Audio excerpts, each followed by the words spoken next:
This is Us Explained, Season 1, Episode 9. The Trip. 3 locks on the family cabin door.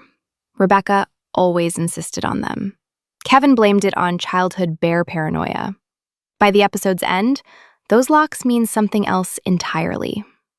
The Pearson triplets make a final visit to the cabin before their mother sells it. Randall still furious days after discovering she hid his birth father his entire life. A hallucinogen, an uninvited ex-boyfriend, and a flashback to the moment Rebecca made the choice that defined everything.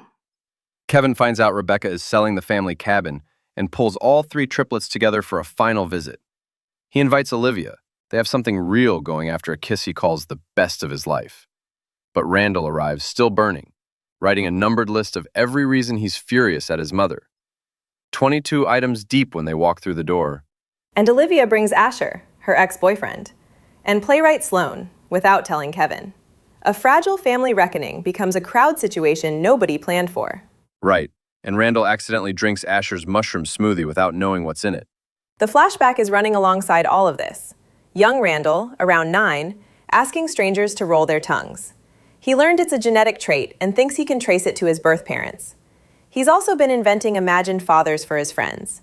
Always black men, always jobs he's seen black men do. A cook, a basketball player, the mailman. Their neighbor Yvette names what's happening. Randall isn't just looking for biology. He's looking for someone he can see himself in. Jack wants to hire a private investigator. Rebecca talks him out of it, says she's terrified the birth parents might have legal rights and she cannot lose her son. But she's already settled it privately. She goes to William's apartment, her second visit, tells him Randall wants to meet his father, then sends a letter cutting him off. Does Jack ever find out she went there? No, Jack has no idea any of this happened. He's asking her why she won't even try, while she's already made the decision and kept it entirely from him. And the show puts those 2 things in the same scene. Jack at the dojo, push-ups with Randall on his back, pledging aloud to hold his son up no matter what, while Rebecca's letter is read over it.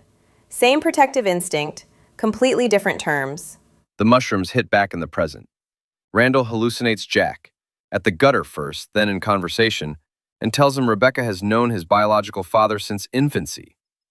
Vision Jack is stunned, but keeps redirecting Randall back toward the cabin door. The 3 locks.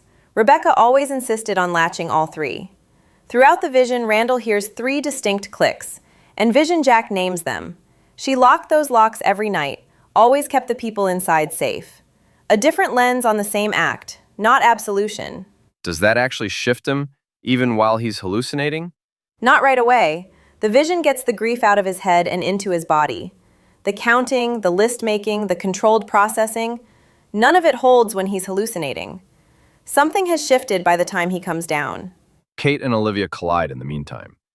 Olivia makes a sharp observation. Kate is scared that losing the weight won't change anything, that she'll discover the person she's always been is who she truly is.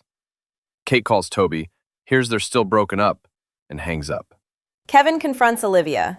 She brought Asher to sabotage what they have because she can't handle something real. They leave. Kevin sleeps with Sloane that night, which makes the whole confrontation feel more like a reroute than a break. The Kate-Kevin scene after all of that is the quietest moment in the episode. Kate admits she's scared the surgery won't change anything. Kevin promises she won't do it alone, and he means it. That's the one fully honest thing he does all episode. The next morning, sober, Randall goes to Rebecca and reads the list. 36 years of lies, 13,215 days. The valedictorian speech William never heard, his wedding, the births of his children. Every milestone she kept William from, named out loud, one by one. She's sobbing. And then he stops before he finishes. He tells her that keeping that secret for 36 years must have been incredibly lonely. She keeps crying. Then he says he'll see her at Christmas. Not forgiveness, a conditional ceasefire with a specific date and nothing more. Her explanation never comes. He reads her face, sees 3.5 decades of carrying it alone, and that's what reaches him, not anything she says. He named every stolen moment, but he made room for eventually. Christmas is just the first distance he's willing to cross. And the mushrooms did more than the list could. Strip the composure, let him feel something other than fury before he reached her. Randall will see Rebecca at Christmas. Her explanation never came. Kate's surgery proceeds. Toby is gone. Kevin is with Sloane. Olivia is gone.